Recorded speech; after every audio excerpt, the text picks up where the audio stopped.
আসসালামু আলাইকুম ওয়া রাহমাতুল্লাহ। সম্মানিত দর্শক এবং শ্রোতা বন্ধুগণ, নির্বাচনের মাঝখানে আর মাত্র 2 দিন বাকি আছে। এই সময়ে আমি গাজওয়ে হিন্দ নিয়ে কেন কথা বলতেছি বা ইন্ডিয়ার পতন নিয়ে কেন কথা বলতেছি, এই প্রশ্নটা অনেকের মনে জাগতে পারে। তবে আমার আলোচনা শুরু থেকে শেষ পর্যন্ত যদি শুনেন তাহলে এই প্রশ্নের উত্তর ক্লিয়ার হয়ে যাবে ইনশাআল্লাহ। সর্বপ্রথম কথা হলো যে আমরা অনেকে জানি, আবার অনেকে জানি না যে শেখ হাসিনার শাসন আমলে আপনার কাসিদায়ে শাহ নিয়ামাতুল্লাহ নামে একটি বই বাজারে পাওয়া যাইত, যেটা ইসলামিক ফাউন্ডেশন বাংলাদেশ কর্তৃক অনুদিত কাসিদা সমগ্র নামে। এটা বাংলাদেশে শেখ হাসিনার শাসন আমলের শেষের দিকে বইয়ের প্রকাশনা শেখ হাসিনা নিষেধ করেছিল। শুরুর দিকেও এটা পাওয়া যাইত। এটা মূলত প্রকাশনা শুরু হয়েছিল বিএনপি আমলে 2000 সম্ভবত 2-3 সালের দিকে। যাই হোক, তা ওই বইয়ের অনেকগুলো ভবিষ্যৎবাণী আছে। কোনো ভবিষ্যৎবাণী 100% শিওর হবে বা মিলে যাবে এমনটা নয়।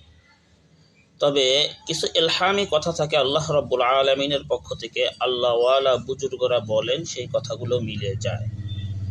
এবং সেখানে ভবিষ্যৎবাণীর ভিতরে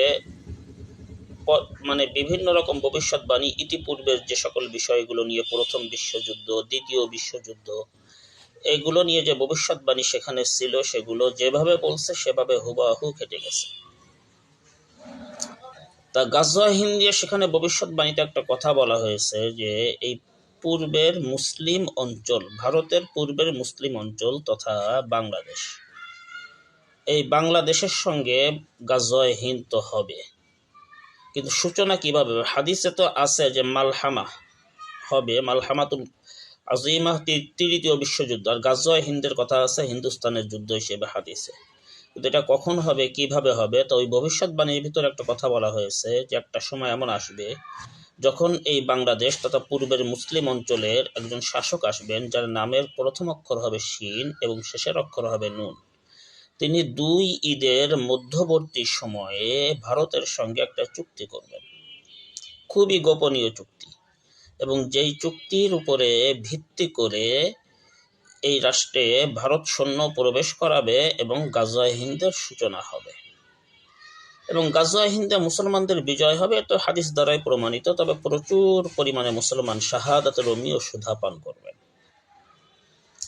এখন আমি এই নির্বাচনের সঙ্গে গাজওয়ে হিন্দকে কেন মিলাচ্ছি, এই কথাটুকু আগে বলি। এটা এই জন্য যে ইতিপূর্বে যারা শেখ হাসিনার প্রথম অক্ষর শিন এবং শেষের অক্ষর নুন দিয়ে মিলিয়েছেন, তারা একটা ভুলের উপরে ছিলেন। কারণ শেখ হাসিনার নামের প্রথম অক্ষর শিন নয়। শেখ তো তার একটা বংশীয় উপাধি, শেখ তার নাম না। আবার হাসিনা লিখলে শেষে গোলতা লেখা লাগে, সুতরাং তার নামের শেষ অক্ষরে নুনও না, গোলতা আরবিতে। কিন্তু আমি দেখতে পাচ্ছি, আমার মন বলতেছে যে এই নির্বাচনে যদিও গণতান্ত্রিক কোনো দলের সঙ্গে আমি জড়িত নই। আজকের আলোচনার পরে কেউ আমাকে বিএনপির দালাল, কেউ চরমনাইয়ের দালাল বলবেন, কিন্তু আমি ক্লিয়ার বলি, গণতান্ত্রিক কোনো দলের সঙ্গে আমি জড়িত নই। যেটা আমার এই যে যা না বললে নয়, এই শিরোনামে যে ধারাবাহিক পর্বগুলো আমি করতেছি ফেসবুকে প্লাস ইউটিউবে, এই পর্বগুলোর থেকে যদি কোনো ব্যক্তি দ্বিতীয়, তৃতীয়, চতুর্থ এই 3টে পর্ব দেখেন, তাহলে সেই ব্যক্তি এটা বিশ্বাস জন্ম নিবে যে আমি গণতন্ত্রকে টোটালি সাপোর্ট করি না বা গণতন্ত্রের সঙ্গে আমি একমত নই। এখন কথা হলো যে তাহলে আমি কোনো গণতান্ত্রিক দলের সঙ্গে নই। এখন আমি যেটা বলতেছিলাম যে তাহলে গাজওয়ে হিন্দের সম্ভাবনা কিভাবে দেখতেছি। এখন আমাদের এই নির্বাচনে 2 জন ব্যক্তি আমাদের সামনে আছে যারা প্রাইম মিনিস্টার হতে পারে। তাদের ভিতরে একজনের নামের শুরুতে শিন আছে এবং শেষে নুন আছে, শফিকুর রহমান। আবার তাদের কনফিডেন্স লেভেল এতটাই বেশি দেখতেছি যে তারা ইতিমধ্যে 4 জন মন্ত্রীর নামও তারা ঘোষণা করে দিয়েছেন যে তারা ক্ষমতায় গেলে অমুক অমুক অমুক অমুক মন্ত্রী হবেন। প্লাস দিন যতই যাচ্ছে দেখতেছি যে তাদের ভোটের লেভেল প্লেইং ফিল্ডটা থাকবে কিনা তা জানি না, তবে তাদের ভোটের ফিল্ডটা ভালো হচ্ছে।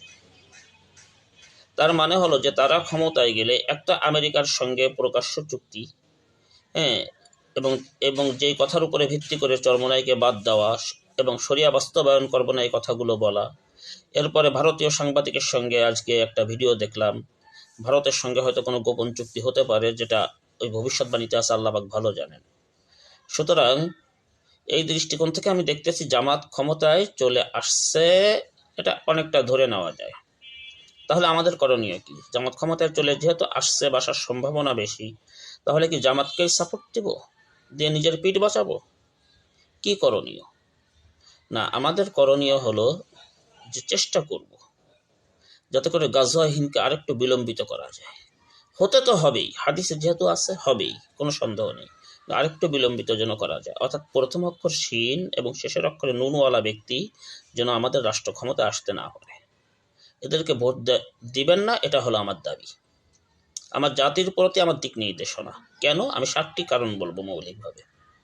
1 নম্বর, জামায়াতের কেন্দ্রীয় নায়েবে আমির জনাব ডক্টর আব্দুল্লাহ মোহাম্মদ তাহেরের যে বক্তব্য চরমোনাই নিয়ে, যেটা আমেরিকান এম্বাসিতে এসে বলে আসছে যে চরমোনাইয়ের ভিতরে কিছুটা উগ্রতা আছে, কিছুটা ধর্মীয় গোলামি আছে, যেগুলোকে তারা এরকমভাবে সেখান থেকে চরমোনাইকে বের করে নিয়ে আসতে চায়, করতে পারেনি।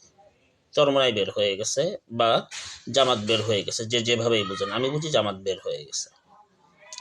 দ্বিতীয়ত, তারা খ্রিস্টানদের সঙ্গে মানে সংখ্যালঘুদের সঙ্গে যখন বৈঠক করছে, সেখানে বলছে যে তারা ক্ষমতায় গেলে তারা শরিয়া আইন বাস্তবায়ন করবে না, প্রচলিত সংবিধান অনুযায়ী তারা চলবে।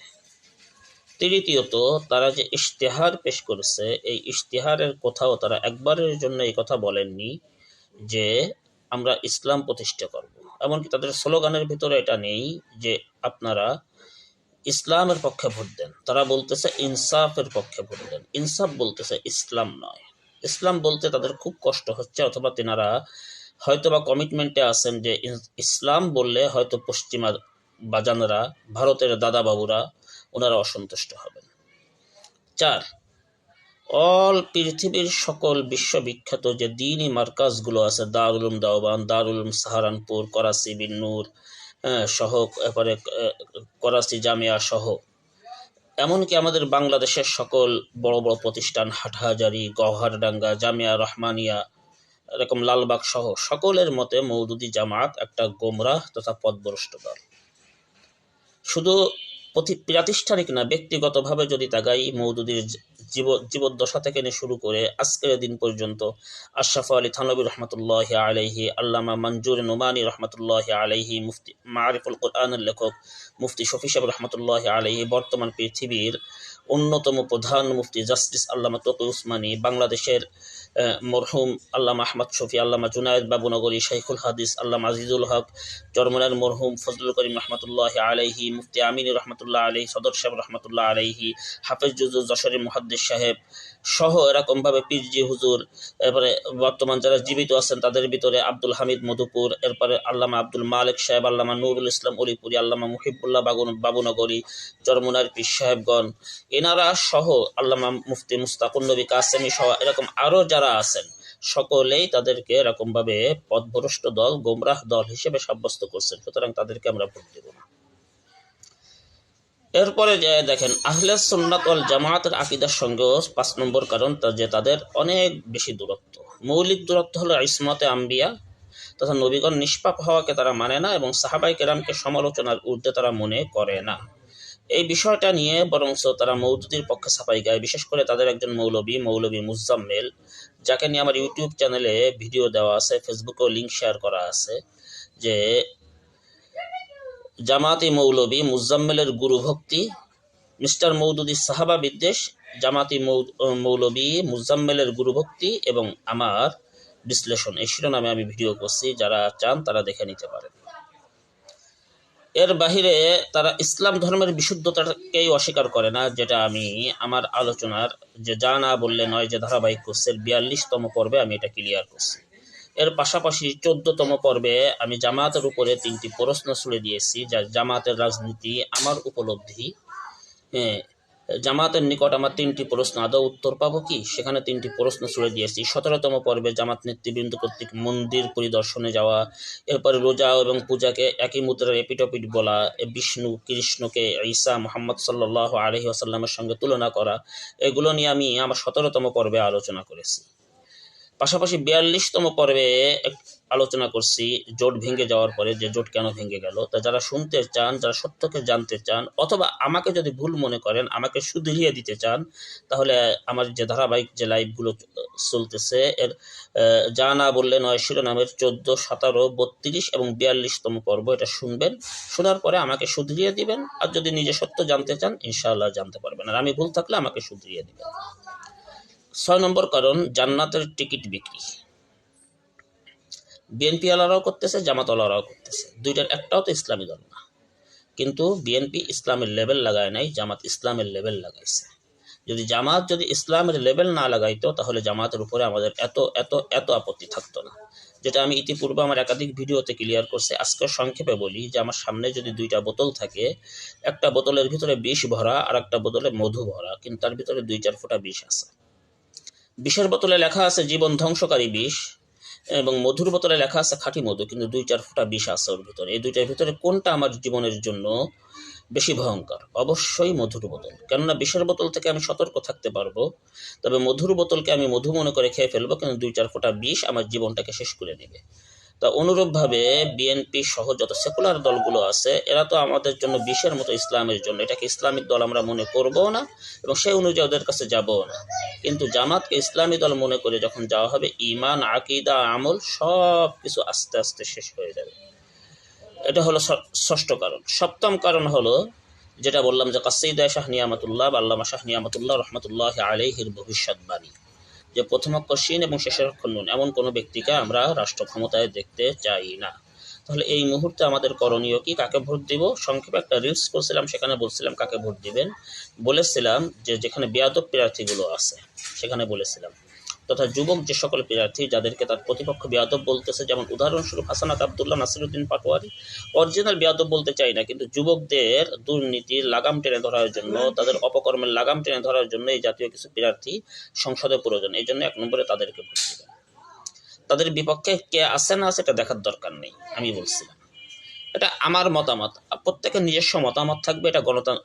এটা গণতান্ত্রিক দেশ, গণতন্ত্রের অধিকার, আমাদের সংবিধানের অধিকার, যদিও আমি গণতান্ত্রিক লোক নই, তবে আমার দেশের সংবিধান আমাকে কথাগুলো বলার অধিকার দিয়েছে, তাই আমি বলতেছি আমার জায়গা থেকে। সুতরাং কোনো আক্রমণ, গালাগালি, মামলা, হামলা কোনো কিছুই নেই। আমি কথা বলতেছি, আপনিও কথা দিয়ে জবাব দিবেন আমাকে। এরপরে দ্বিতীয় বলছিলাম যে হাত পাখা, এরপরে রিক্সা, দেওয়াল ঘড়ি এবং খেজুর গাছ, এই 4টি মার্কার কথা বলছিলাম। এই 4 মার্কার কোনো একক মার্কা যদি কোনো এলাকায় থাকে তাহলে তাকে ভোট দিবেন। তৃতীয় বলছিলাম যে 4টি মার্কার একক মার্কা না, একাধিক মার্কা কোনো এলাকায় আছে, তাহলে সেক্ষেত্রে এই 4টি মার্কার ভিতরে যার বেশি জয়ের সম্ভাবনা থাকবে তাকে ভোট দিবেন। তবে দাড়িপাল্লা বা ধানের শীষে ভোট দেওয়ার জন্য আমি আমার জাতিকে বলতে পারি না।